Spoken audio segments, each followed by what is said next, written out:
വഖഫ് പ്രതിഷേധവുമായി ബന്ധപ്പെട്ട് വലിയ സംഘർഷം നടക്കുകയാണ് പശ്ചിമബംഗാളിലെ മുർഷിദാബാദിൽ അതീവ ജാഗ്രത തുടരുന്നു. സംഭവത്തിൽ ബിജെപിയും തൃണമൂലും തമ്മിൽ രാഷ്ട്രീയ പോരുമുറുകുകയാണ്. സംഘർഷബാധിത മേഖലകളിൽ അഫ്സ്പ ഏർപ്പെടുത്തണമെന്നാണ് ബിജെപിയുടെ ആവശ്യം.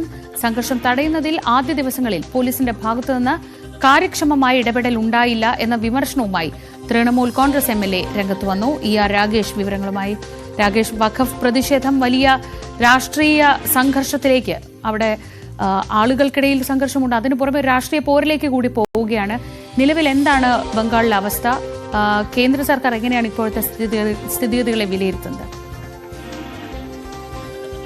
ശ്രീജ, ബംഗാളിൽ പുതിയ സംഘർഷങ്ങൾ റിപ്പോർട്ട് ചെയ്യപ്പെട്ടിട്ടില്ല എന്നത് ആശ്വാസകരമായ കാര്യമാണ്. പക്ഷേ അതീവ ജാഗ്രത ഇപ്പോഴും തുടരുന്നുണ്ട്. കാരണം നേരത്തെ തന്നെ BSF അവിടെ എത്തിയിരുന്നു. അതിന് പിന്നാലെ കോടതി ഉത്തരവിന് പിന്നാലെ കൂടുതൽ കേന്ദ്രസേന അവിടെ വരികയും ചെയ്തു. അതുകൊണ്ട് തന്നെ നിലവിൽ പുതിയ സംഘർഷങ്ങൾ ഉണ്ടായിട്ടില്ല. സ്ഥിതിഗതികൾ നിയന്ത്രണ വിധേയമാണ് എന്ന് തന്നെയാണ് പോലീസ് വ്യക്തമാക്കുകയും ചെയ്യുന്നത്. പക്ഷേ എല്ലാ മേഖലകളും, പ്രത്യേകിച്ച് മുർഷിദാബാദ് ജില്ലയിലാണ് ഈ സംഘർഷം കാര്യമായി റിപ്പോർട്ട് ചെയ്യപ്പെട്ടിട്ടുള്ളത്. അതുകൊണ്ട് തന്നെ അവിടെ ഇപ്പോൾ കേന്ദ്രസേനയും പോലീസിന്റെയും വിന്യാസം തുടരുകയാണ്.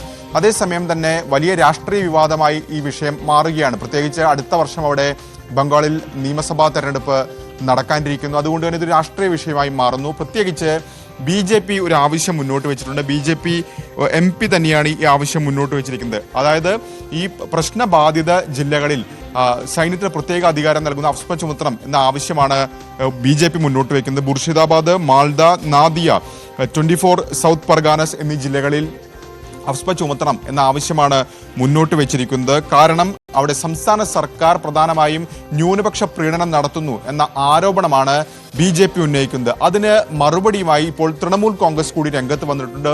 തൃണമൂൽ കോൺഗ്രസ് ഉന്നയിക്കുന്ന പ്രധാനപ്പെട്ട കാര്യം, അതായത് അതിർത്തിക്ക് പുറത്തുനിന്ന ആളുകളാണ് ഇത്തരത്തിൽ ആക്രമണം നടത്തിയിട്ടുള്ളത്, ഈ പ്രശ്നങ്ങൾക്ക് മുഴുവൻ പിന്നിൽ പ്രവർത്തിച്ചിട്ടുള്ളത്. അതിന് ഒരു പ്രധാനപ്പെട്ട പ്രതിപക്ഷ പാർട്ടിയുടെ, അതായത് BJPയുടെ സഹായം ലഭിച്ചിട്ടുണ്ട്. ഒപ്പം BSFലെ ഒരു വിഭാഗം കൂടി ഇവർക്ക് പിന്തുണ നൽകിയിട്ടുണ്ടെന്ന ഗുരുതരമായ ആരോപണമാണ് തൃണമൂൽ കോൺഗ്രസിന്റെ ഭാഗത്തു നിന്നുണ്ടായിട്ടുള്ളത്. അതുകൊണ്ട് തന്നെ ഇക്കാര്യത്തിൽ വിശദമായ ഒരു അന്വേഷണം നടക്കേണ്ടതുണ്ട് എന്നാണ് തൃണമൂൽ ആരോപിക്കുകയും ചെയ്തത്. അങ്ങനെ വലിയ രീതിയിലുള്ള രാഷ്ട്രീയ പോര് മുറുകുന്നു. അതിനിടയിൽ തന്നെയാണ് തൃണമൂൽ കോൺഗ്രസ് MLAയുടെ ഭാഗത്തു നിന്ന് കൂടിയുള്ള വിമർശനം പോലീസിനെതിരെ വന്നിരിക്കുന്നത്. കാരണം തന്റെ വീട് ആക്രമിക്കപ്പെട്ടു.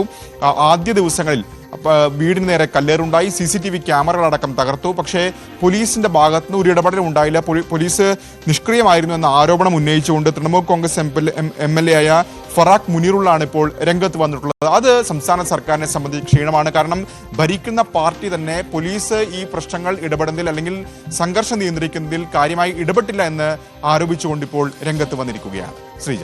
ശരി, രാഗേഷാണ് വിവരങ്ങൾ നൽകിയത്. ന്യൂസ് ഡെസ്കിൽ.